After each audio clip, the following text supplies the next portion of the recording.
မင်းကမြန်မာနိုင်ငံသားဖြစ်တော့ပေါ်တူဂီနိုင်ငံသားကိုဘာလို့အိုက်ရောထားတာလဲဆိုတော့ကျွန်တော်နိုင်ငံဆွဲနဲ့ထားတာမဟုတ်သူ့ရဲ့ကြိုးစားအားထုတ်မှုသူ့ရဲ့ခံပြင်းစိတ်တွေသူ့ရဲ့အောင်မြင်မှုစားလုံးနဲ့စိတ်ကိုကျွန်တော်ကမျက်နှာတန်ဖို့ထားပြီလို့ဖြစ်ချင်တာကျွန်တော်ဟုတ်တယ်ကဘာမှာ6ကြိမ်နော်ကဘာဖလားမှာပေါ့6ကြိမ်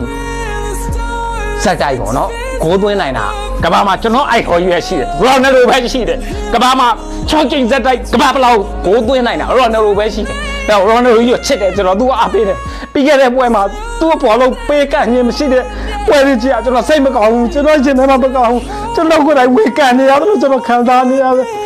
ရော်နယ်ဒိုဖန်နေလဲကျွန်တော်လို့ဖြစ်လိမ့်မယ်လို့ကျွန်တော်ထင်တယ်ကျွန်တော်ရော်နယ်ဒိုအရန်ချစ်တယ်ဗျာကျွန်တော်ကိုကြီးတရားလို့ကျွန်တော်ချစ်တယ်အကိုကြီးရော်နယ်ဒိုကဘာဖလားမှာဘာလို့ကိုတင်ကဘာဖလားရပါစီလို့ကျွန်တော်စိတ်ထဲမှာခံခံပြင်းပြင်းနဲ့ပြင်းပြင်းထန်ထန်ဆူတောင်းနေတယ်ဟုတ်ကဲ့ကျွန်တော်ကဒီဖုန်းထဲရပဲကြည့်ဖြစ်တယ်အဲ့ဒါတစင်းစကားနဲ့ကျွန်တော်ကြည့်ပြတော့သူ့ဘောလုံးမပြေဘူးနော်အဲ့ပွဲမှာသူ့ဘောလုံးရရှိခြင်းနေတယ်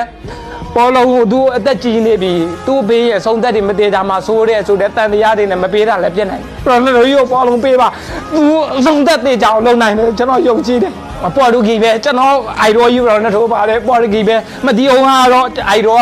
ရောနယ်ဒိုပဲနှစ်ယောက်မရှိဘူးကဘာမှကျွန်တော်မတီအောင်အောင်ခမ်းမရဲ့အိုင်တော်ဒီရောနယ်ဒိုတရားပဲရှိတယ်နှစ်ယောက်မရှိဘူးရောနယ်ဒိုတရားပဲရှိတယ်ရောနယ်ဒိုတရားပဲရှိတယ်ကျွန်တော်ရဲ့အိုင်ရောကသူကဘာအကောင်ဆုံးလို့ကျွန်တော်မျက်စိထဲမှာလည်းမြင်တယ်ကဘာမှသူကတူတီတော့